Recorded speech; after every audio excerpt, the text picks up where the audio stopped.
तो आज हम करने जा रहे हैं क्लास 10 के हिस्ट्री का चैप्टर नंबर फर्स्ट, जिसका नाम है the rise of nationalism in Europe. ठीक है, एक वीडियो में तो पूरा नहीं हो पाएगा, लेकिन इसको हम पार्ट में बनाएंगे। लेकिन लाइन टू लाइन आपको एक्सप्लेनेशन देंगे और ऐसे आपको समझाएंगे, आपको 100% समझ में आएगा और ज़िंदगी में कभी नहीं भूलेगा, ऐसे पढ़ाएंगे। ठीक है, तो स्टार्ट करते हैं। देखिए स्टार्ट की यहाँ से स्टार्ट होता है the rise of nationalism in Europe कि एक फ्रेंच आर्टिस्ट है। पहले इस फिगर को ध्यान से देख लीजिए, इस फिगर को क्या कीजिए, ध्यान से देख लीजिए। देखिए ऊपर कुछ लोग हैं, ठीक है, स्टैचू ऑफ लिबर्टी, ये स्टैचू है जिसका नाम है स्टैचू ऑफ लिबर्टी। ठीक है, कुछ लोग हैं, आ रहे हैं, जा रहे हैं इधर गुजर गए। ठीक है, इतना समझ में आ गया। अब देखिए आगे, एक फ्रेंच आर्टिस्ट है, ठीक है, क्या दिया है 1848 की बात, क्या 1848 की बात है। एक फ्रेंच आर्टिस्ट थे, क्या थे, एक फ्रेंच आर्टिस्ट थे, ठीक है, जो 4 प्रिंट बनाए थे। कितने प्रिंट बनाए थे? 4 प्रिंट बनाए थे। उसमें उन्होंने अपने सपने को दिखाया था, अपने सपने को दिखाया था, मतलब वो क्या चाहते हैं, तो अपने सपने को किस कैसे दिखाया था? डेमोक्रेटिक एंड सोशल रिपब्लिक के रूप में। किस रूप में? डेमोक्रेटिक एंड सोशल रिपब्लिक के रूप में। तब तक मैंने क्या बताया? अब तक मैंने आपको ये बताया कि 1848 में एक फ्रेडरिक शोरियो, मैंने देख लीजिए, एक फ्रेडरिक शोरियो नाम का एक आर्टिस्ट था जिसने 4 प्रिंट्स बनाया था। 4 प्रिंट्स का मतलब 4 फिगर बनाया था। ठीक है, 4 फिगर बनाया था, जिसमें से एक फिगर ए भी है। ठीक है, 4 फिगर बनाया था। ठीक है, समझ में आ गया? 4 फिगर बनाया था, जिसमें उसने अपने सपने को दिखाया था कि वो क्या चाहता है।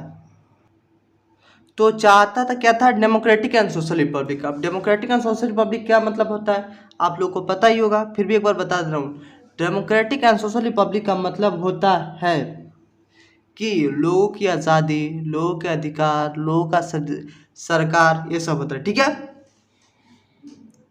और चारों प्रिंट्स जो बनाया था फ्रेडरिक शोरियो, चारों में वो यही दिखाता है। ठीक है, अब उसकी जो पहली फिगर थी, द फर्स्ट प्रिंट यानी फिगर नंबर 1, जो यही है, देखिए यहाँ पर भी लिखा है फिगर 1। अब पहली फिगर में इसकी क्या थी, अब वो हम देखेंगे कि है क्या आखिर चीज़। ठीक है, तो पहली फिगर में इसकी क्या थी? पहली फिगर में ये दिखाता है कि इसको यूरोप एंड अमेरिका के लोगों को, इसको दिखाते हैं मतलब यूरोप एंड अमेरिका के लोग, इसमें जितने भी मैन है, वोमेन है, आप all ages and social classes. ठीक है, ऑल एजेस का मतलब तो समझ गए होंगे कि जितने भी मतलब लोग थे, जैसे 20 साल, 30 साल, 25 साल, 40 साल, 50 साल, 60 साल, 70 साल, जितने साल के लोग थे सारे लोग। और सोशल क्लासेस का मतलब ये होता है कि जितने क्लास में, मतलब जितने ग्रुप में बटे हुए थे। जैसे आप लोगों ने क्लास 9 में पढ़ा होगा द फ्रेंच रेवोल्यूशन, उसमें देखा होगा कैसे जो फ्रांस के लोग थे कैसे बटे थे, first state, second state and third state में बटे थे, नोबिलिटी, क्लेर्जी, और थर्ड स्टेट के लोग, गरीब लोग। ऐसे ही जितने लोग हैं, जितने मतलब सोशल क्लासेस के लोग हैं और जितने एज के लोग हैं, जिसमें सारे आदमी, सारी औरतें किस देश के? यूरोप एंड अमेरिका के, क्या कर रहे हैं? एक लंबी कतार में, क्या कर रहे हैं? Marching in a long train, एक लंबी कतार में, एक लंबी कतार में स्टैचू ऑफ लिबर्टी के पास जा रहे हैं। क्या जाना है? एक लंबी कतार में स्टैचू ऑफ लिबर्टी के पास जा रहे हैं। ठीक है, लिबर्टी के पास जा रहे हैं। और फिर इसमें आगे बताता है कि आपको फ्रेंच रेवोल्यूशन के टाइम का अगर याद होगा कि जो लिबर्टी था उसको फीमेल फिगर के रूप में दिखाया जाता था। ठीक है, और जो स्टैचू होता है वो रियल में एग्जिस्ट नहीं करता, रियल में एग्जिस्ट नहीं करता, बस वो सब बता दिए। जैसे अपने इंडिया में बोल जाता है भारत माता, अब भारत माता को एक लेडीज़ के रूप में दिखाया जाता है, लेकिन क्या सच में कोई औरत थी ऐसी? नहीं ना थी, सिर्फ दिखाया जाता है। वैसे ही स्टैचू ऑफ लिबर्टी को एक औरत के रूप में दिखाया, मतलब एक फीमेल फिगर के रूप में दिखाया गया। ठीक है, जिसके एक हाथ में टॉर्च ऑफ इनलाइटमेंट है। टॉर्च ऑफ इनलाइटमेंट का मतलब होता है, टॉर्च ऑफ इनलाइटमेंट का मतलब होता है ज्ञान की मशाल। ठीक है, टॉर्च ऑफ इनलाइटमेंट का मतलब क्या होता है? इनलाइटमेंट का मतलब क्या होता है? ज्ञान की मशाल। मतलब जो वो लिबर्टी बना था, statue of liberty, statue of liberty के एक हाथ में क्या था? टॉर्च ऑफ इनलाइटमेंट होता, और दूसरे हाथ में राइट्स ऑफ मैन था। राइट्स ऑफ मैन का मतलब क्या हुआ? आदमी का अधिकार। ठीक है, अब तक अब इतना जितना आपको बताऊँ, एक बार जल्दी से समरी इसका रिवाइज करा देता हूँ। देखिए बात ये थी कि 1848 में एक फ्रेंच आर्टिस्ट था, ठीक है, जो कि आर्टिस्ट मतलब समझ ही रहते हैं, जो पेंटिंग वगैरह बनाते हैं वो, ठीक है। जब पेंटिंग बनाते हैं तो जो फ्रेडरिक सेरियो था इसने 4 पेंट बनाए थे, मतलब 4 फिगर बनाए थे, ठीक है। इसमें उन्होंने अपने सपने को दिखाया था। उनका सपना क्या था? डेमोक्रेटिक एंड सोशल रिपब्लिक, ठीक है। आप देखिए, अब उनकी पहले फिगर में क्या था? पहला फिगर यही है ऊपर वाला, ठीक है। पहले फिगर में क्या था कि यूरोप और अमेरिका के लोग जितने भी उसमें आदमी हैं, औरत हैं, जितने भी सोशल क्लास के लोग हैं, सारे लोग एक लंबी कतार से स्टैचू ऑफ लिबर्टी के पास जा रहे हैं। जैसे स्टैचू ऑफ लिबर्टी देखिए आप दिया है, और सारे लोग मतलब यूरोप अमेरिका के इसके पीछे जा रहे हैं, ठीक है, पीछे पीछे जा रहे हैं, ठीक है, इससे पास करने के लिए जा रहे हैं, ठीक है। यही था। और जो स्टैचू ऑफ लिबर्टी है इसके एक हाथ में टॉर्च ऑफ इनलाइटमेंट है, मतलब एक हाथ में ज्ञान की मशाल है और दूसरे में राइट्स ऑफ मैन है। राइट्स ऑफ मैन का मतलब मनुष्य के अधिकार है, ठीक है, मनुष्य के अधिकार है, ठीक है, ऐसा है, ठीक है। अब आगे देखते हैं क्या होता है, ठीक है। और आगे इसमें बताता है कि जितने भी, ये देखिए फिगर में आपको दिख रहा होगा, फिगर में दिख रहा है कुछ कुछ पड़ा हुआ दिख रहा है, ये राजा का मुकुट जैसे दिख रहा है, ये तलवार जैसे दिख रहा है, कुछ दिख रहा है, ठीक है। ये क्या है? आगे वो बताते हैं कि उनके प्रिंट्स में ये जो सामने पड़ा हुआ है, यहाँ पे देखिए लिखा हुआ है, on the earth foreground of the image lies shattered remains the symbol of absolute institutions। मतलब जितने भी एब्सोल्यूट इंस्टीट्यूशंस के सिंबल थे, एब्सोल्यूट मतलब पहले समझा दे रहा हूँ क्या होता है। इसका मतलब होता है राजा महाराजा का शासन। एब्सोल्यूटिस्ट का मतलब होता है राजा महाराजा का शासन। तो फॉरग्राउंड मतलब आगे पड़ा हुआ ही, ठीक है। तो मतलब ये जितना पड़ा हुआ है आगे ज़मीन पे, ये सब क्या है? राजा महाराजाओं का ऐसा चीज़ है जिससे पता चलता था कि यहाँ राजा महाराजाओं का शासन था। मतलब किस फिगर में दिखाया गया है कि सारी चीज़ें ज़मीन पर पड़ी हुई हैं। इसका मतलब यहाँ से राजा महाराजाओं का शासन हट गया है। किसकी शासन है? लोगों की शासन है, लोगों की सरकार है, ठीक है। ये इस फिगर में दिखाया गया है, ठीक है। ये गिरा इसके इसके इति से मतलब अकॉर्डिंग ये दिखाया गया है, ठीक है। अब इतना तो हो गया। अब देखिए सोरियो यूटोपियन विजन, ठीक है। सोरियो यूटोपियन विजन क्या? Sorio utopian vision. अब सोरियो यूटोपियन विजन था क्या?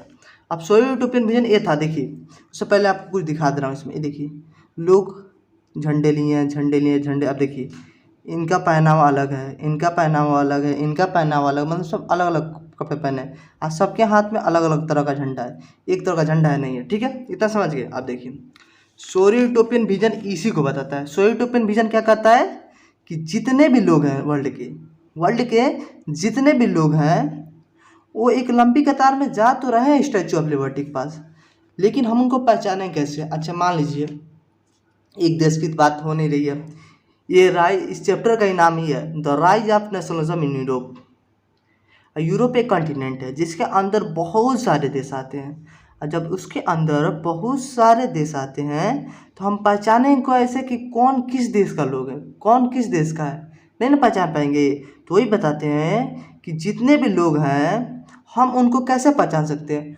उनके पहनावे से और उनके झंडे से उनको पहचान सकते हैं। क्या सॉरी यूटोपियन विजन क्या है कि जितने भी लोग जा रहे हैं the people of the world group the distinctness identified होते हैं flag and national custom. National custom मतलब होता है पहनावा, ढंग पहनावे, ठीक है। उनको हम कैसे उनके झंडे और उनके पहनावे के तरीके से पहचान सकते हैं, ठीक है। मतलब जितने भी लोग जा रहे हैं, जैसे अभी मैं आपको बताया हूँ कि लोग लंबी कतार से तो जा रहे हैं, पर आप देख रहे होंगे एक एक लोग नहीं जा रहे हैं, एक एक लोग नहीं जा रहे हैं। कैसे जा रहे हैं? ग्रुप में जा रहे हैं। कैसे जा रहे हैं? ये ग्रुप में जा रहे हैं। तो एक ग्रुप के लोग जा रहे हैं जिनका एक फ्लैग है, मतलब वो एक कंट्री को दर्शा रहे हैं, मतलब एक कंट्री के लोग हैं। उनको हम कैसे पहचान सकते हैं? उनके झंडे और उनके पहनाव से हम उनको पहचान सकते हैं। ये था सॉरी यूटोपियन विजन, ठीक है।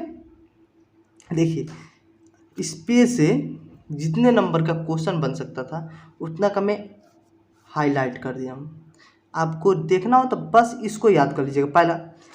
पहला चीज़ देखिए, इस पेज में 2 क्वेश्चन एकदम इम्पोर्टेंट बन सकते हैं, मतलब एक नंबर में 2 क्वेश्चन आ सकते हैं। पहला क्या कि 1848 में क्या हुआ था। दूसरी बात क्या हुआ था तो बहुत ज़्यादा मतलब लिखना पड़ेगा क्या क्या हुआ था, ठीक है।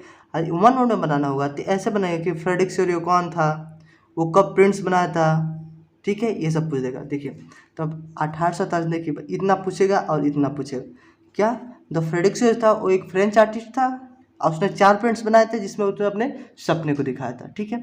इतना आपको पता होना चाहिए पहले पेज में। दूसरे उसके बाद क्या पता होना चाहिए कि जो स्टैचू ऑफ लिबर्टी था उसके एक हाथ में ज्ञान की मशाल यानी टॉर्च ऑफ इनलाइटमेंट था और दूसरे हाथ में राइट्स ऑफ मैन यानी मनुष्य के अधिकार थे, ठीक है। और क्या पता होना चाहिए कि सामने जो ज़मीन है उस पर एब्सोल्यूट इंस्टीट्यूशंस पड़े हुए थे, मतलब जिससे पता चले कि यहाँ पे राजा महाराजाओं का शासन है, वो सारी चीज़ें वहाँ पे पड़ी हुई थी, ठीक है। और उसके बाद एक चीज़ ये पता होनी चाहिए, सौर्य यूटोपियन विजन। अब सौर्य यूटोपियन विजन क्या मैं बताया हूँ कि जितने भी वर्ल्ड के लोग हैं वो एक एक करके नहीं जा रहे हैं, किससे जा रहे हैं, एक ग्रुप के साथ जा रहे हैं। किसके साथ, एक ग्रुप के साथ जा रहे हैं, जिनको हम उनके झंडे से पहचान सकते हैं और उनके पहनावे से उनको पहचान सकते हैं, ठीक है। अभी तक मैं आपको इतना बताया हूँ, देख लीजिए ये इंपॉर्टेंट है आपका 3 लाइन, ये दोनों चीज़ें जमीन पे क्या पड़ा था ये और सौर्य यूटोपियन विजन, बस इतना आएगा। अगर इतना आप लोग पढ़ लेते हैं, अगर इस पेज से अगर बनना हुआ क्वेश्चन तो बस यही बनेगा, ठीक है।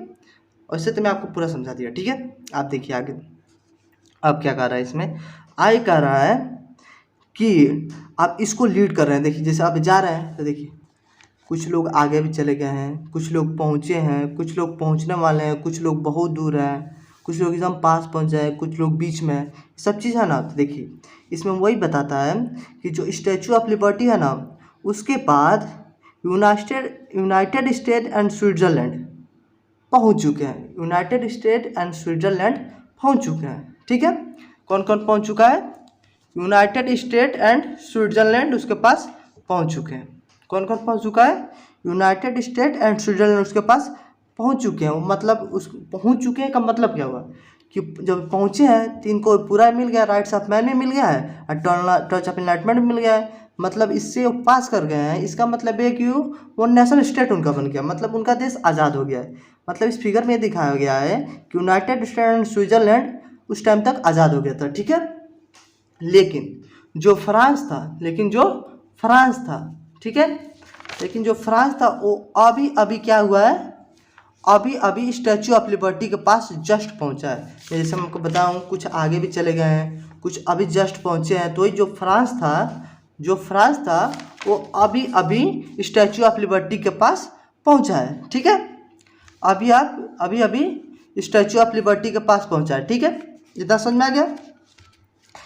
और उनके हाथ में क्या है, 3 कलर झंडा है। जैसे मैं आपको बताया हूँ किसी भी देश को पहचाना कैसे पहचाना, मतलब फिगर में कैसे पहचान सकते हैं हम, उनके झंडे और उनके पहनावे से, ठीक है। तो जो फ्रांस के लोग थे उनके पास क्या था, 3 कलर का फ्लैग था, ठीक है।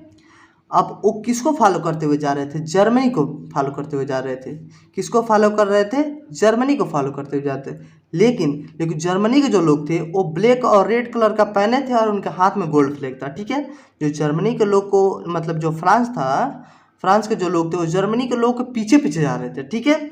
लेकिन जर्मनी के लोग जो थे वो क्या पहनते हैं, ब्लैक एंड रेड कलर का पहने थे और उनके हाथ में क्या था, गोल्ड फ्लैग था, ठीक है। याद कर लीजिए जर्मनी के जो हाईलाइट कर, जर्मनी के जो लोग थे ब्लैक रेड पहने थे और उनके हाथ में गोल्ड फ्लैग था। गोल्ड फ्लैग का मतलब सिगरेट नहीं, झंडा, ठीक है। अब देखिए at the time of when Sorio curated the image German people does not exist at United nation. अब देखिए इसमें अब आगे ये बताता है, यहाँ पे जर्मन बता तो दे रहा है कि जर्मन क्या क्या पहने थे, जर्मन क्या क्या पहने थे, ब्लैक एंड रेड कलर का पहने थे, उनके हाथ में गोल्ड फ्लैग था। लेकिन उसके साथ साथ वो ये भी बता रहे हैं कि उस टाइम तक जर्मनी जैसा कोई देश था ही नहीं।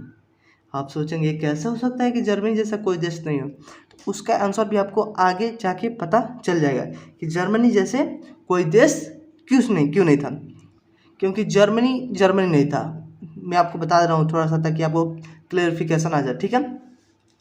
जर्मनी पहले जर्मनी था ही नहीं, वो था क्या, उसका नाम था पर्शिया। क्या नाम था, पर्शिया। अब कैसे लड़ाई हुई, कैसे क्या आज़ाद हुआ, ये सब मैं आपको जब आगे आएगा तो पढ़ाऊंगा, तो मैं बताऊंगा कैसे मिल के सारे जर्मनी बना, ठीक है। बहुत इंटरेस्ट के साथ पढ़ाऊंगा, ठीक है। उतने इंटरेस्ट के साथ आप पढ़ते जाइएगा, ठीक है। इतना तक आपको समझ में आ गया होगा, ठीक है। अभी तक कोई यूनाइटेड स्टेट नहीं बना था, ठीक है। अब देखिए अब ये सारी चीज़ें हम पढ़े हैं, ठीक है। ये सारी चीज़ें हम पढ़े हैं फिगर में पढ़े हैं, फिगर देखे हैं। ये क्या है, एक जो फ्रेडरिक शेरियो है उनके द्वारा बनाया गया एक प्रिंट ही तो है। आप प्रिंट में सारी चीज़ दिखाई गई है। बेसिकली ये बता क्या रहा है, फिगर हमको बता क्या रहा है, एक होप दे रहा है। क्या दे रहा है? होप दे रहा है। किसको दे रहा है? लोगों को एक तरह का एक होप दे रहा है। होप दो क्या दे रहा है? लोगों को एकदम मतलब 1847 में तो आज़ाद तो हुआ नहीं था, तो एक लोग को क्या दे रहा है? होप दे रहा है, मतलब एक आशा दे रहा है। आशा दे रहा है कि लोग आज़ाद होंगे तो ऐसे रहेंगे वैसे रहेंगे, उनके पास उनका राइट्स होगा, उनका जो चाहेंगे वो करेंगे, जिसको चाहे सरकार बनाएंगे, जिसको चाहे सरकार से उतारेंगे, कि उनके पास अधिकार होगा। ये लोगों को बताना चाहते हैं अपने प्रिंट्स के माध्यम से, मतलब जो फिगर बनाए हैं उसके माध्यम से लोगों को बताना चाहते हैं। ठीक है, देखिए क्या लिखा है, following the German people are the peoples of Austria and the kingdom of two Bernie Poland England Ireland Russia from the heavens अबस्ट।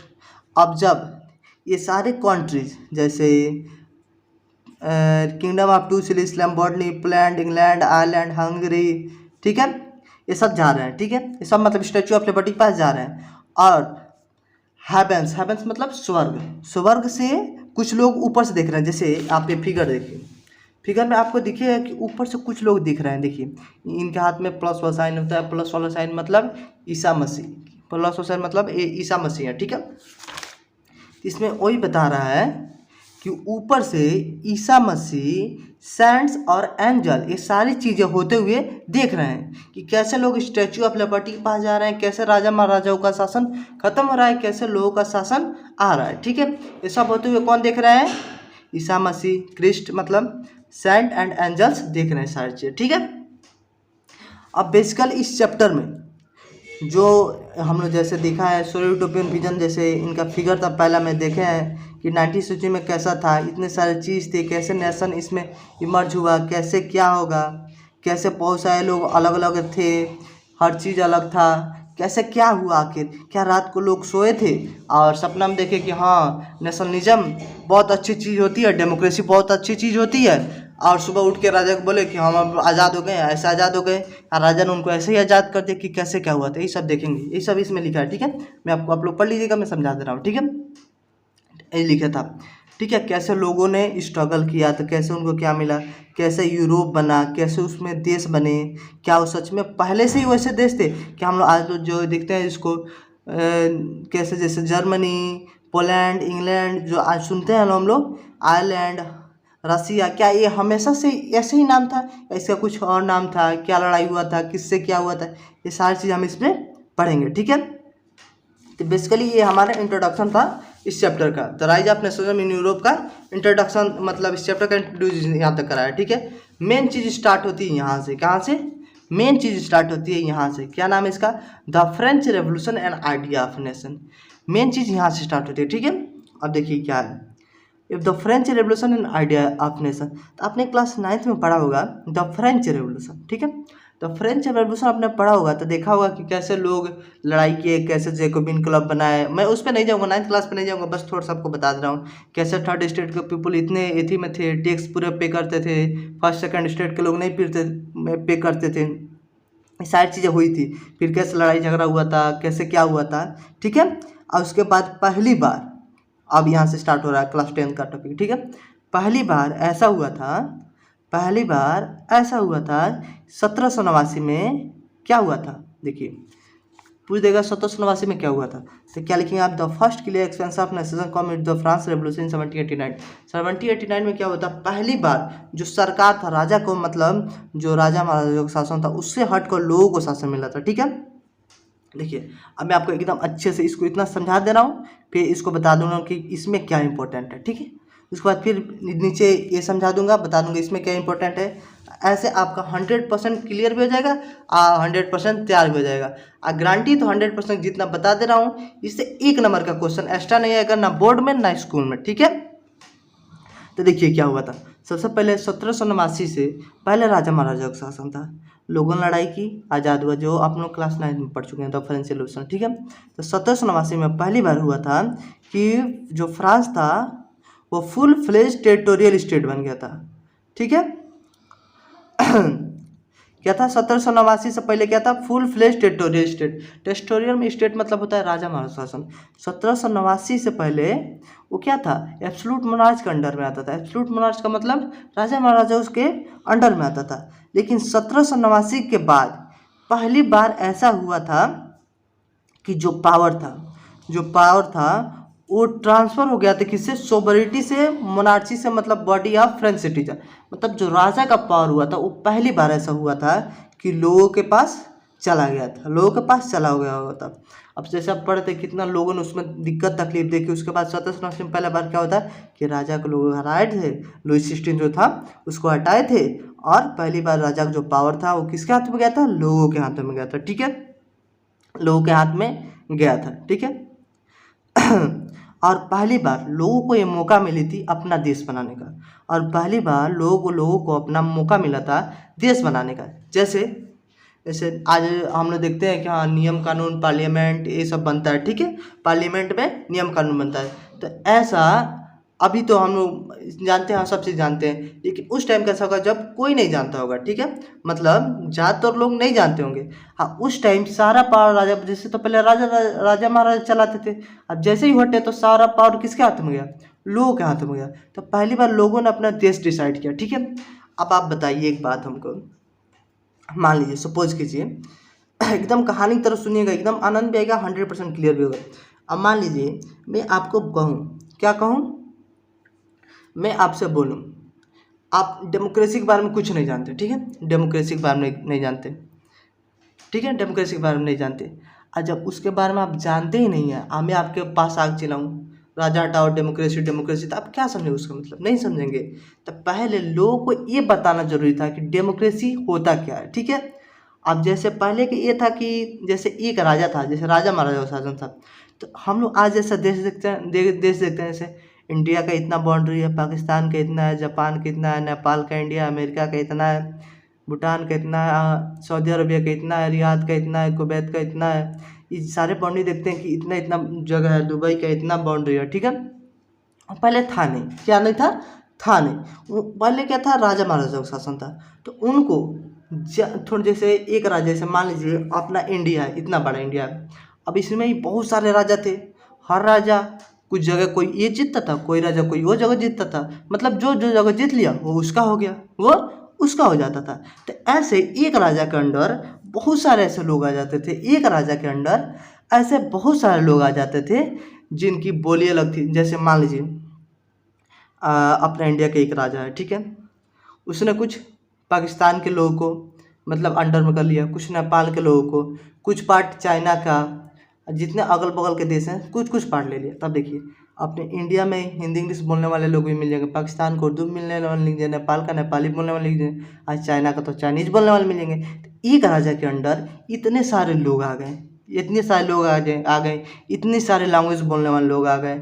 आपको एक पर्टिकुलर एक तरह का तो है नहीं। तो इन सारे ने मतलब सोचा कैसे कि हम सब एक हैं, हम सब मिल के एक देश बना सकते हैं, कैसे सोचा, एक बहुत चैलेंजिंग चीज़ है। अभी के लिए तो हमको बहुत आसान लग रहा है क्योंकि हम इसके बारे में पहले जानते हैं, लेकिन उस टाइम के लिए बहुत चैलेंजिंग चीज़ होगा। ठीक है, हाँ तो ये सब कैसे हुआ ये सब देखेंगे हम। ठीक है, अब आपको इतना समझ में आ गया कि उस टाइम कितना डिफिकल्ट था। ठीक है, तो जो मैं आगे दो अब देखिए, अब यहाँ से स्टार्ट होगा। ठीक है, यहाँ तक मैं आपको बता दिया क्या हुआ था। 1789 से पहले राजा महाराजा का शासन था, 1789 में वो जो चेंज हुआ था उसके बाद जो पावर था और मोनार्ची मतलब राजा महाराजा से मिल के किसको मिला था, फ्रेंच को, लोगों को मिलेगा। अब पहली बार लोगों को मौका मिला था अपना कॉन्स्टिट्यूशन बनाने का, अपना नेशन बनाने का, उसका शेप कर देने का, मतलब ऐसे हमारा देश रहेगा, इसमें ये नियम कानून रहेगा, ऐसा पहली बार हुआ था। ठीक है, लेकिन अभी हुआ कैसे था, अब देखिए। अब जो फ्रांस के लोग थे वो शुरू से ही, फ्रांस के लोग मतलब सारे लोग नहीं, जो उसमें रेवोल्यूशनरीज थे, मतलब जो क्रांतिकारी लोग थे, वो कुछ ऐसा किए थे, क्या किए थे, कुछ ऐसा किए थे जिसको वजह से लोग फील करने लगे हम सब एक हैं। जैसे अपना इंडिया है, अपना इंडिया है अपना इंडिया है, कोई जैसे बहुत सारे रिलीजन के लोग रहते हैं, अपना इंडिया सेकुलर कंट्री है। ठीक है, सेकुलर कंट्री है, बहुत सारे धर्म के लोग रहते हैं, लेकिन जैसे हम लोग स्कूल में जाते हैं, आप लोग जाते हैं तो बोलते हैं जय हिंद, सारे लोग बोलते हैं जय भारत, सब बोलता है भारत माता की थी, भारत माता की, तो उसमें सारे लड़के सब लोग बोलता है जय, सब लोग बोलते हैं क्या, जय।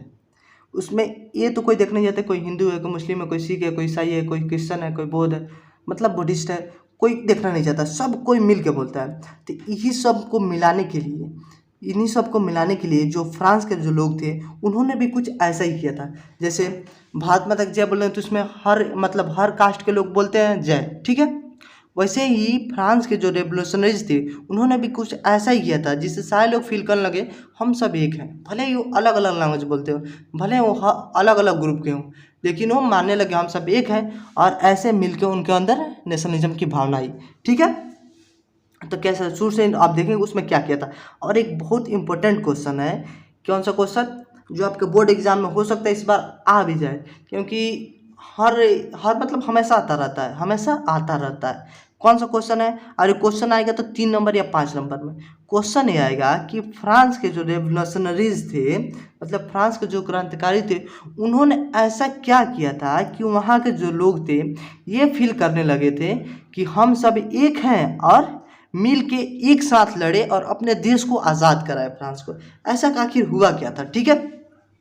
ऐसा मतलब वहाँ के रेवोल्यूशनरीज ने किया था, वहाँ के क्रांतिकारी जो लोग थे उन्होंने ऐसा क्या कर दिया था। तो उन्होंने क्या क्या किया था आप देखेंगे, ठीक है।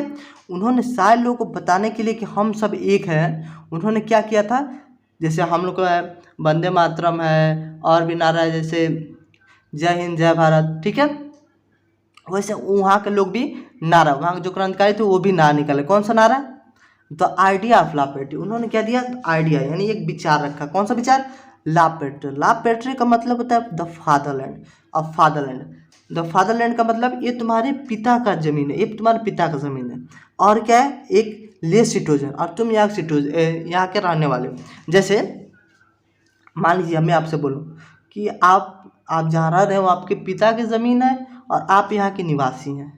अब इतना बोलने के बाद मैं बोलूँगा अपना ज़मीन और आप यहाँ से हट जाइए, चले जाइए, आप नहीं आएगा तो आप मानेंगे, बोलेंगे नहीं मैं ही हूँ। आपका पड़ोसी बोलेगा नहीं मैं ही हूँ। तो आप दोनों, आप भी वही बोल रहे हैं, आपका पड़ोसी भी वही बोल रहा है, उसका पड़ोसी वही मिल रहा है। मतलब इस तरह से क्या पता चल रहा है कि आप भी वही हैं, वो भी वही है, वो भी वही है, मतलब जितने पड़ोसी सब एक है। इससे एक फीलिंग आ रही है कि हाँ हम सब एक हैं, ठीक है। ये ऐसा उन्होंने बनाया था। क्या बनाया था, पहला पॉइंट आपका ये होता है कि उन्होंने आइडिया ले दिया था। किस चीज़ का आइडिया, द आइडिया ऑफ ला पैट्री। ला पैट्री का मतलब है तुम्हारे पिता का लैंड एंड ले सिटीजन, और तुम यहाँ के रहने वाले, ठीक है। और दूसरी चीज़ उन्होंने क्या कहा था, उन्होंने वादा किया था जो फ्रांस के रेवोल्यूशन थे कि जितने भी लोग हैं सबको एक कॉन्स्टिट्यूशन के अंदर सबको इक्वल राइट्स मिलेंगे, ठीक है। वैसे मैं ये थी कर दिया हूँ, हाईलाइट कर दिया हूँ, आप पॉइंट्स पढ़ लीजिए, मतलब देख लीजिएगा, ठीक है। वैसे देख कर लीजिएगा, मैं बोलता ही दूंगा इतना कि आपको याद हो जाएगा ऐसे ही मुझबानी, ठीक है। बस आप बने रहिए और देखते रहिए, ठीक है। तो वहाँ के लोग क्या हुआ था, इक्वल राइट्स, क्या वादा किया था कि सबको इक्वल राइट्स मिलेंगे अंडर अ कॉन्स्टिट्यूशन। अमीर गरीब बूढ़ा ये कुछ नहीं देखा जाएगा, बूढ़ा जवान बच्चा कुछ नहीं, सबको इक्वल राइट मिलेंगे, सबको अधिकार मिलेंगे एक कॉन्स्टिट्यूशन करना, ठीक है। उसके बाद क्या किया गया, नया फ्लैग बनाया गया। कितने कलर का, 3 कलर का, ठीक है। जैसे जब 1789 में से पहले राजा का शासन था, 1789 के बाद जब लोग आए तो लोग इसको शुरू से क्या था, आइडिया ऑफ ला पैट्री सिटीजन को लेकर चल रहे थे, ठीक है, सबको इक्वल राइट मिलेगा।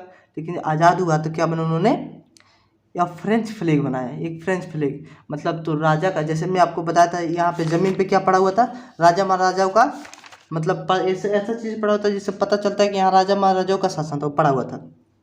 अगर वो अपना नया फ्लैग नहीं बनाते तो उनको किनका फ्लैग यूज़ करना पड़ता, राजा का फ्लैग यूज़ करना पड़ता। और अब राजा का फ्लैग यूज़ करते तो उससे पता है क्या चलता कि यहाँ पर राजा महाराजाओं का शासन है, ठीक है। तो इन्होंने जो फ्रेंच के लोग थे वो न्यू फ्लैग बनाए जो कि 3 कलर का था। और किसके जगह पे था, फार्मर रॉयल स्टैंडर्ड। जो फार्मर रॉयल स्टैंडर्ड था ये राजाओं का फ्लैग था। तो राजाओं का फ्लैग को हटाकर इन्होंने 3 कलर का अपना एक फ्लैग बनाया, ठीक है। और आपने तो फ्रेंच रेवोल्यूशन में देखा होगा कि स्टेट जनरल होते थे सब, ठीक है। स्टेट जनरल, उसका नाम बदल के नेशनल असेंबली नाम रख दिया गया, ठीक है। स्टेट जनरल का नाम बदल क्या नाम रख दिया गया, नेशनल असेंबली नाम रख दिया गया। स्टेट जनरल का नाम बदल के नेशनल असेंबली बन गया। और जो स्टेट जनरल थे, ठीक है, स्टेट जनरल थे, जैसे नोबिलिटी क्लेर्जी में और थर्ड स्टेट पीपल में से एक कोई जाता था, तो इसको हटा के, मतलब ऐसे चुना जाता है, इसको हटा के जो फ्रांस के लोग थे, जो मतलब एक्टिव लोग थे, जो मतलब ज़्यादा एथी थे उसमें, जो एक्टिव लोग थे वो लोग अब स्टेट जनरल को चुनने लगे, स्टेट जनरल को चुनने लगे। ये नहीं था कि मतलब पहले यही चुनेंगे हर बार यही चुनेंगे, ये नहीं। अब जितने भी लोग एक्टिव थे, मतलब एक्टिव सिटीजन जितने थे, वो सब लोग स्टेट जनरल को वोटिंग से बोल दीजिए या चाहे जो भी बोल दीजिए वहाँ पे होगा, उससे वो स्टेट जनरल को चुनते थे, ठीक है। और नाम बदल के नेशनल असेंबली नाम रख दिया गया, ठीक है। और क्या क्या हुआ, न्यू हेम्सवेयर कंपोज्ड। हेम्स का मतलब होता है, हेम्स का मतलब होता है सॉन्ग्स, नए नए सॉन्ग्स बने। नए नए सॉन्ग्स का मतलब ये वाला सॉन्ग नहीं, सॉन्ग्स का मतलब देशभक्ति सॉन्ग्स, ठीक है। कौन सा सॉन्ग, देशभक्ति सॉन्ग। जैसे अपने इंडिया में भी है, मेरा रंग दे बसंती चोला, मेरे देश की धरती सोना उगले उगले हीरे मोती। जैसे हो गया, जैसे मेरे वतन के लोगों तुम आँख में भर लो पानी। ऐसे ही मतलब वहाँ पे भी सॉन्ग्स बनाए गए, ठीक है। ओट्स टेकन, ओट्स मतलब होता है, देखिए ओट्स मतलब होता है शपथ, शपथ। जैसे कोई भी हमारे देश में भी कॉन्स्टिट्यूशन के अंडर कोई मतलब कोई भी आदमी जाता है, कोई भी काम लेता है तो उसको शपथ दिलाया जाता है। जैसे हमको भी दिलाया गया था, आपको भी दिलाया जाएगा अपने स्कूल में। जैसे आल ये in my country all boys and girls are my brother and sister. ऐसे सारे लोग मतलब सारे लड़के लेते हैं, जैसे वैसे ही वहाँ पे हर लोग के लिए अलग अलग मतलब शपथ बने, ठीक है। एंड मार्टर्स कॉमरेटेड, इसका मतलब होता है मान लीजिए लड़ाई हुई थी, आज़ादी तो ऐसे मिली नहीं थी, अब लड़ाई हुई थी तो जितने लोग उसमें शहीद हुए थे, इसका मतलब होता है मार्टरियट्स कॉमरेटेड का मतलब होता है जितने लोग शहीद हुए थे उनको याद किया गया, क्योंकि वो लोग आज़ादी के लिए लड़े थे, आज़ादी के लिए मर गए, तो उनको याद किया गया था, ठीक है। ऐसा किसके हित में किया गया था, नेशनल के हित में, मतलब नेशन के हित में किया था, ताकि लोग एक मतलब फील करें कि हम सब एक हैं, ठीक है। ऐसा भी गया था, ठीक है। और क्या हुआ था, a centralize administration system was put in the formulated uniform law for all the citizen with in its territory. मतलब उस देश में मतलब जितना उस टाइम का बाउंड्री था फ्रांस का, उसमें जितने भी लोग थे सारे लोगों के लिए एक लॉ लाया गया, मतलब एक ही कानून सब पे लगेगा। ये नहीं कि आप अमीर हैं तो आप पे लगेगा, आप गरीब हैं तो आप पे ये लगेगा, आप मिडिल हैं तो आप पे ये लगेगा, ये सब नहीं था, ठीक है। सब पे एक लॉ लगेगा, ठीक है। External custom duties and dues were abolished. Internal custom duties and dues क्या था, देखिए उस टाइम था ये कि जैसे अपने इंडिया में भी बहुत सारे स्टेट हैं, अपने इंडिया में भी क्या है, बहुत सारे स्टेट हैं। अपने इंडिया में जैसे बहुत सारे स्टेट हैं, वैसे ही वहाँ पे बहुत सारे स्टेट हैं, ठीक है। तो स्टेट से तो आपने मान लीजिए जैसे मैं यूपी का हूँ, आप पंजाब के हैं, कोई बिहार का है, कोई पटना का है, ठीक है। अब एक व्यक्ति जो दिल्ली का है उसको पंजाब जाना था, मतलब उसको आना है मान लीजिए यूपी आना है, तो यूपी से जब अगर मान लीजिए पंजाब जाके आना चाहता है तो पंजाब जाएगा तो वहाँ पे टैक्स करना पड़ेगा, और वहाँ से वो बिहार जाएगा तो बिहार के टैक्स, मतलब थोड़े थोड़े दूर पे जाने पे भी टैक्स लगता था। इस सारे टैक्स को हटा दिया गया, मतलब एक स्टेट से दूसरे स्टेट, मतलब एक ही टेरिटरी के अंदर, मतलब एक ही देश के अंदर एक जगह से दूसरे जगह जाने के लिए बहुत सारे टैक्स लगते थे। क्या लगता था, बहुत सारे टैक्स लगते थे, उस सारे टैक्स को हटा दिया गया, ख़त्म कर दिया गया, वही लिखा है, ठीक है। और वहाँ के ये भी टाइम था कि जैसे आप मान लीजिए दिल्ली का कोई व्यक्ति है, वहाँ के लिए 1 kg का मतलब होता है 1200। यूपी का कोई व्यक्ति है उसके लिए 1 kg का मतलब होता है 800। बिहार का कोई व्यक्ति है उसके लिए 1 kg का मतलब 900। ऐसा सिस्टम था फ्रांस में, मतलब फ्रांस के जितने भी शहर थे, जितने भी लोग थे, सबके लिए मतलब वेट एंड मेजर अलग था।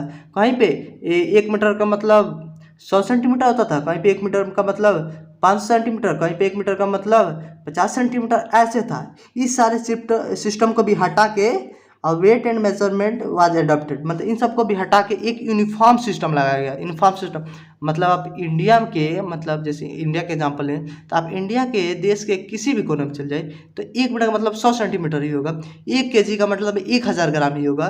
वैसे ही फ्रांस में एक चीज़ का मतलब एक ही फिक्स कर किया गया, ठीक है। जो था वो उसको भी हटा दिया गया, ठीक है। आप देखिए, अब जैसे अपने इंडिया में है तो इंडिया का कोई नेशनल लैंग्वेज तो नहीं है, लेकिन ऑफिशियल लैंग्वेज है हिंदी और इंग्लिश। वैसे ही सेम फ्रांस में भी बहुत सारे लोग थे और बहुत सारी तरह की बोलियाँ बोलते थे। जैसे मैं आपको बताया हूँ शुरू शुरू में ही बताया हूँ, जैसे कि बहुत सारे लोग थे अलग अलग जगह से थे, अलग अलग तरह के बोली बोलते थे, ठीक है। तो उस सारे लोग बोली बोलते थे, ठीक है। लेकिन जो पेरिस में बोला जाता था वो फ्रेंच भाषा बोली जाती थी, ठीक है। जो पेरिस में बोला जाता था वो फ्रेंच भाषा बोली जाती थी। पेरिस जो है वो फ्रांस की कैपिटल है। कैपिटल मतलब राजधानी, फ्रांस की राजधानी है।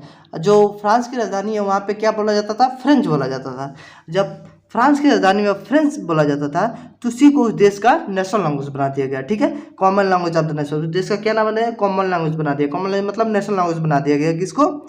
इसको बना देगा फ्रेंच भाषा को बोलना बना दिया गया वहाँ का, फ्रांस का नेशनल लैंग्वेज, ठीक है।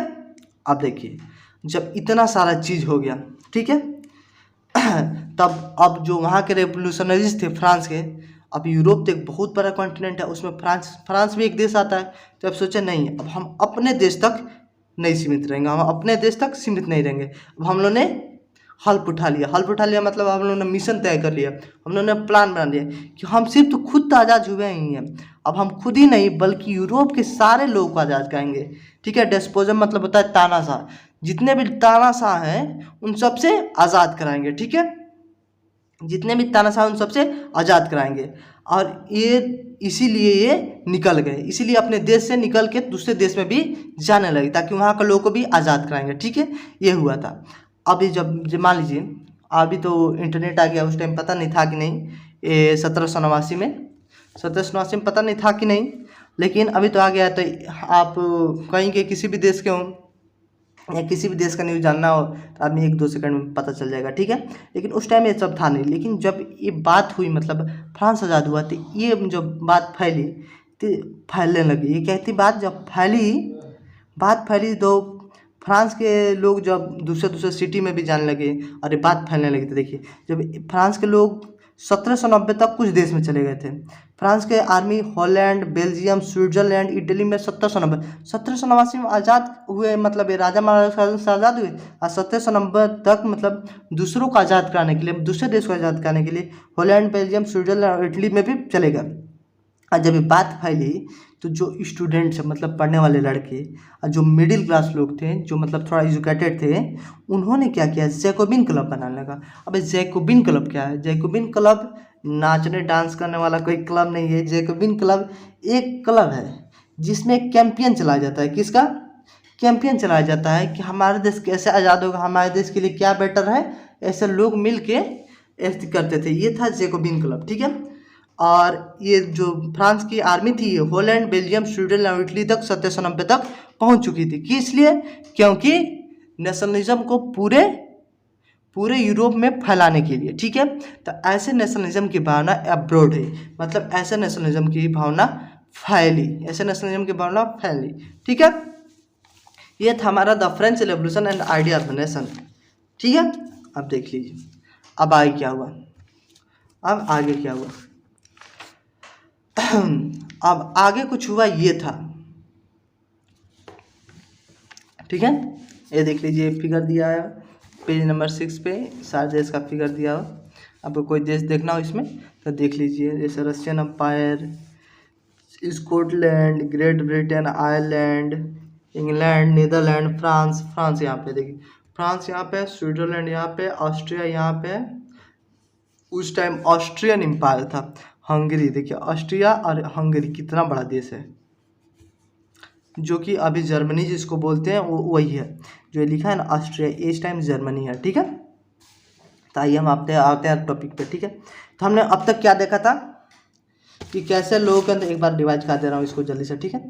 अब तक हम लोगों ने देखा था कि 1789 के बाद कैसे लोगों के अंदर आया, लोगों के पास पावर आया, फिर वहाँ के जो क्रांतिकारी थे वो क्या क्या दिमाग लगाए, कैसे लोगों को मतलब जागृत किए, कैसे लड़ाई हुआ, कैसे वो आज़ाद हो गए। तो फिर हम लोगों ने देखा कि 1790 तक पूरे यूरोप को आज़ाद करने के लिए उन लोग कैसे अपने अपने आर्मी को भेजने लगे, फ्रेंच की आर्मी को भेजने लगे, ठीक है।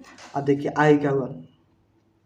अब उस टाइम जो फ्रांस का जो आर्मी का हेड था, ठीक है। अब देखिए क्या हुआ था उस टाइम जो फ्रांस के आर्मी का हेड था, जिनका नाम था नेपोलियन। नाम तो आपने सुना ही होगा, ठीक है। नेपोलियन नाम तो आपने बहुत सुना होगा, ठीक है। आज थोड़ी बड़ी चर्चा भी कर लिया जाए नेपोलियन के बारे में, ठीक है। उस टाइम जो आर्मियों का हेड था, मतलब जितने आर्मी थे फ्रांस का, उन सबका हेड क्या था? हेड कौन था? नेपोलियन था। क्या था? कौन था? नेपोलियन था। अब मान लीजिए मान लीजिए, मैं तो हूँ नहीं, पर मान लीजिए, मानने में क्या जा रहा है यार। मैं अगर बन जा रहा हूँ क्या, सारे आर्मी का हेड, अगर मैं सारे आर्मी का हेड बन गया तो सारे आर्मी तो वही करेंगे ना जो मैं ऑर्डर करूँगा उनको। तब ये जो नेपोलियन था ये दिमाग लगा, ये खुद क्या बन गया? राजा बन गया वहाँ का। इसने डेमोक्रेसी को डिस्ट्रॉय कर दिया, बोल दिया जो हूँ मैं ही हूँ, जो हूँ मैं ही हूँ, जो क्योंकि मैं जो ऑर्डर देता हूँ वही होता है, तब मैं ही इस देश का राजा हूँ। ठीक है, मैं ही देश का राजा हूँ। नेपोलियन क्या कहता है? डेमोक्रेसी को उसने लात मार के हटा दिया। ठीक है, लेकिन उसने कुछ अच्छे काम भी किए थे, जिसको बोला जाता है सिविल कोड ऑफ 1804। नेपोलियन ने कुछ अच्छे काम किया था जिसको क्या बोला जाता है? सिविल कोड ऑफ 1804, और उसको नेपोलियनिक कोड भी बोला जाता है। ठीक है, और ये मैं आपको बता दूं, ये भी बहुत ज़्यादा इम्पोर्टेंट क्वेश्चन है कि सिविल कोड ऑफ 1804 क्या था। ऐसा क्वेश्चन पूछ देता है, या पूछ देता है नेपोलियनिक कोड क्या था, या ये पूछ देगा सिविल कोड के अंदर क्या क्या आता है, नेपोलियन कोड के अंदर क्या था। आप उसको पॉइंट में बनाकर आंसर लिखना है। ठीक है, तब क्या आता? ठीक है, अब देखिए इसने अच्छे काम कुछ किए थे। कौन से अच्छे काम किए थे? शुरू में तो मैं आपको बताऊंगा कि इतने सारे मुश्किलों के बाद इतने अच्छे अच्छे काम किए थे, तो आप बोलेंगे हाँ अच्छा तो है, लेकिन आपको बाद में पता चलेगा कि आखिर ये डेमोक्रेसी को डिस्ट्रॉय करके ये भी मतलब लोग इसका क्यों बहिष्कार करने लगे, क्यों मतलब इसको राजा के पद से हटाने लगे, सब चीज़ देखेंगे हम। ठीक है, तो देखिए, तो ये कुछ उसने अच्छे अच्छे काम किए थे जिसको हम लोग किस में गिनते हैं? सिविल कोड ऑफ 1804 में गिनते हैं। ठीक है, अब इसने क्या अच्छे काम किए थे कि जितने भी जन्म से अधिकार मिलते थे, जितने भी जन्म से अधिकार मिलते थे, उन सबको अधिकार को ख़त्म कर दिया। ठीक है, जैसे हिंदुज़म में है जैसे कि ब्राह्मण का लड़का बहुत ऊंचा हो गया, और शूद्र और पता नहीं क्या क्या है, SC ST OBC जनरल बहुत बड़ा हो गया, OBS ST ST बहुत छोटा हो गया। तो इनका मतलब जन्म से मतलब अभी तो कॉन्स्टिट्यूशन के अंदर सेम इक्वलाइट मिलते हैं, पर पहले वो बड़ा हो गया, ये छोटा हो गया, ये सब था। तो ये सब मतलब फ्रांस में भी जो था, ये नेपोलियन सब चीज़ को हटा दिया। ठीक है, established equality before the law. ठीक है, इक्वालिटी इस्टाब्लिश्ड किया, मतलब सारे लोग को एक समान बना, मतलब बोला आप छोटे हो, बड़े हो, बूढ़े हो, बच्चे हो, कोई फर्क नहीं पड़ता, आप सब लोग बराबर हैं। इसने क्या किया? ठीक है, secure the right to property. Secure right to property का मतलब ये होता था कि आपका जितना ज़मीन जायदाद है वो सब आपके पास ही रहेगा। कोई आपको चाहेगा कि आपसे छीन ले तो वो नहीं छीन पाएगा। इसने उनको अधिकार दिया था कि आप अपने प्रॉपर्टी को अपने पास रखें, कोई आपसे छीनेगा नहीं, कोई छीनेगा तो उस पर कार्रवाई होगा। ठीक है, तो सिक्योर राइट टू प्रॉपर्टी किया था। ठीक है, और क्या किया था? और ये सारी चीज़ें जो कर रहा था वो सिर्फ अपने तक मतलब फ्रांस तक ही सीमित नहीं रख रहा था, उसका कंट्रोल जहाँ जहाँ था, मतलब फ्रेंच आर्मी जहाँ जहाँ गए थे, जहाँ जहाँ उसका कंट्रोल था, वो सारी चीज़ों पे कोड लगाता जाता, मतलब ये सारी चीज़ें वहाँ पे इस्टाब्लिश होता था। जैसे डच रिपब्लिक उस टाइम फ्रांस के कंट्रोल में था, स्विट्ज़रलैंड, इटली, जर्मनी। ठीक है, स्विट्ज़रलैंड देख लीजिए, फ्रांस ये है, स्विट्ज़रलैंड ये है, जर्मनी ऑस्ट्रिया यहाँ पे था। ठीक है, ये सारी चीज़ें किसके कंट्रोल में थी? ये सारी चीज़ें मतलब ये सारे मतलब जगह जो थे वो नेपोलियन कंट्रोल में थे। ठीक है, तो वहाँ पे भी ये चीज़ वो लागू कर रहा था। ठीक है, ये हो गया। और उसके बाद क्या उसने अच्छा काम किया था? Napoleon simplified administrative division, abolished feudal system and freed peasant from the soften and monarchial. उस टाइम ये था ना कि राजा महाराज मतलब कितने जमींदार थे, देखिए बता रहा हूँ, जैसे कितने जमींदार थे, चाहे जितने भी बड़े लोग थे, वो क्या करते थे? लोगों को ज़मीन पर अपने रख लेते थे काम करने के लिए, और उनसे इतना काम कराते थे, उनको खाना भी नहीं देते थे, और उनको ऊपर बहुत कर्जा भी लाद देते थे। मतलब बोलते हैं ना जिसे मतलब तानाशाही से जमींदार क्या करते थे, मतलब उन पे बहुत ज़्यादा अत्याचार करते थे, उन पे बहुत जब बोलते थे कि इतना कर्जदार है, नहीं अदा हुआ तुम जिंदगी भर मेरे गुलाम रहोगे। ये सारी चीज़ें उसने हटा दिया। ठीक है, लोग को इससे हटा दिया, इससे मुक्ति कर दिया। ठीक है, और in the towns to guild restriction were removed, जितने भी गांव शहर में ये रिस्ट्रिक्शन थे सबको रिमूव कर दिया। ठीक है, मतलब जितने टैक्स हुए थे ये सब भी रिमूव कर दिया। ठीक है, transport and communication system were improved, transport and communication system were improved. अब जितने भी आने जाने का रास्ता था उस सबको, और जितने हम बातचीत कर, जैसे अभी तो इंटरनेट फ़ोन, मतलब इससे हम लोग ये यहाँ पर भी है, मुझे मान लीजिए सऊदी में बात करना है, कुवैत बात करना है, अमेरिका में बात करना है, कहीं बात करना है, कॉल लगाया बात कर लिया। लेकिन उस टाइम का जो था, मतलब जो भी होगा उस टाइम, मतलब 1800 के करीब में, 1790 के बाद जो भी होगा, उस चीज़ को इसने इम्प्रूव किया, मतलब उसमें और ज़्यादा सुधार लाया। ठीक है, अब इतना आप भी सुने होंगे तो बोलेंगे अरे वाह, बहुत अच्छा काम तो कर तो रहा है, कहाँ खराबी है, कहाँ इसको बता रहे हैं डेमोक्रेसी डिसाइड कर दिया, डिस्ट्रॉय कर दिया, इतना अच्छा दे रहा है काम। अब मैं आपको बताऊंगा इसने और क्या किए थे। अब देखिए, अब थोड़ा और सुनिए, देखिए अब इसके, अब जो नए नए जो किसान थे, जमींदार, अब जो किसान थे वो खुश हो गए। क्यों खुश हो गए? कि उनकी ज़मीन बच गई उनके लिए। जो आर्टिसन थे, वर्कर थे, न्यू बिजनेसमैन थे, ये जैसे ये आई, सब लोग बहुत ज़्यादा खुश हो गए। Enjoyed a new found freedom, बहुत ज़्यादा खुश हो गए। अब मान लीजिए आपने,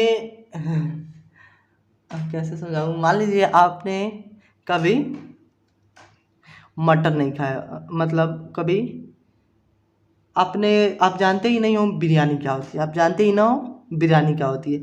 आप खाते हो सिर्फ रोटी, ठीक है, सिर्फ क्या खाते हो, रोटी खाते हो, आप जानते ही ना हो बिरयानी।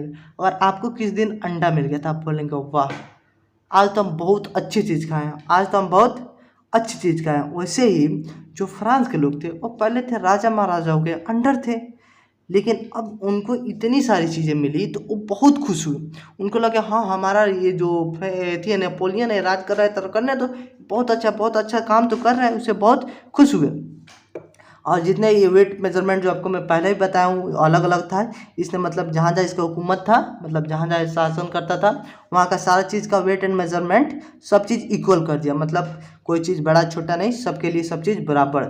मतलब 1 किलो यहाँ तो 1 किलो वहाँ भी वही, वहाँ भी वही, वहाँ भी वही, ठीक है, ये सारा चेक कर दिया। ठीक है, अब क्या हुआ, अब इसकी आर्मी जहाँ जाती थी, अब इतनी सारी चीज़ें जब ये दे दिया तो इसकी आर्मी जहाँ जाती थी, किसकी, नेपोलियन की आर्मी जहाँ जाती थी, वहाँ जाती थी, लोग इसका हार्बिनर्स ऑफ लिबर्टी, मतलब फ्रीडम लाने वाला, मतलब आज़ादी लाने वाला, ऐसे मतलब रूप में स्वागत करते थे। कहाँ, जैसे ब्रुसेल्स, हॉलैंड, स्विट्ज़रलैंड, मैज, मिलन, वासरो, यह सब फ्रेंच आर्मी गया शुरू में, तो इसको बहुत ज़्यादा वेलकम किया गया। एक कैसे किया, ये आज़ादी लाएगा, आज़ादी लाएंगे, हमारे मतलब हमारे लिए बहुत बड़े आदमी है, बहुत अच्छे हैं, ऐसे करके लोग उनका स्वागत करते थे। ठीक है, लेकिन इनिशियली मतलब कुछ देर बाद ही ये बन गया, किसमें बन गया, टर्न हो गया हॉस्टिबिलिटी, मतलब बहुत भयानक चीज़ में बदल गया। अब क्यों बदल गया, आखिर हुआ कैसे? अब इतने चीज़ों के साथ साथ जो एथी था, नेपोलियन था, उसने टैक्स बढ़ा दिए, इंक्रीज टैक्सेशन एंड टैक्स बहुत ज़्यादा बढ़ा दिया, सेंसरशिप लगा दिया। सेंसरशिप का मतलब समझते हैं क्या होता है? सेंसरशिप का मतलब होता है कि आप अगर मान लीजिए मैं राजा हूँ यहाँ का, मान लीजिए मैं यहाँ का राजा हूँ, ठीक है, तो सेंसरशिप में लगा दिया, तो इसका मतलब ये हो गया कि अगर मेरे खिलाफ कोई बोले, कोई छापे, कुछ किए, तो मैं सीधा उसको मार दूंगा। ये होगा सेंसरशिप का मतलब। उसने सेंसरशिप लगा दिया कि मतलब उसके बारे में जो भी गलत बोलेगा, नेपोलियन के बारे में जो भी गलत बोलेगा, जो भी गलत लिखेगा, उसको सीधा क्या कर जाएगा, काम तमाम कर दिया जाएगा उसका। ठीक है, ये सेंसरशिप लगा दिया। और क्या क्या, force conscripted into the French armies required to conquer the rest of Europe. उसने फ्रेंच आर्मीज को क्या किया, फ्रेंच आर्मी में लोगों को जबरदस्ती भरने लगा। जो फ्रांस के आर्मी था उसमें लोगों को जबरदस्ती भरने लगा। क्यों भरने लगा? क्योंकि वो बोलता था कि मैं पूरे यूरोप को जीतूंगा। मतलब France, Dutch Republic, Switzerland, Italy, Germany में कुछ जगह तो जीता ही था, लेकिन ये क्या बोलने लगा कि अब मैं पूरे यूरोप को जीतूंगा। अब पूरे यूरोप को जीतने के लिए ये ज़बरदस्ती लोगों को अपने आर्मी में भर्ती करने लगा। ये सब इसके एडवांटेज और डिसएडवांटेज थे। ये सब काम इसने किया था नेपोलियन। ठीक है, इसका नेक्स्ट पार्ट में लाऊंगा, उसमें आपको एकदम इजी तरीके से the making of nationalism in Europe समझाऊंगा। ठीक है, अभी ये वीडियो हमारा लगभग 50 मिनट का हो गया है, तो समझ में आया होगा यार, ऐसे तो हो ही नहीं सकता कि समझ में ना आया हो। ठीक है, एकदम इजी वे में एक्सप्लेन भी किया हूँ। तो मिलते हैं नेक्स्ट वीडियो में, तब तक के लिए टाटा बाय। सब्सक्राइब कर देना यार।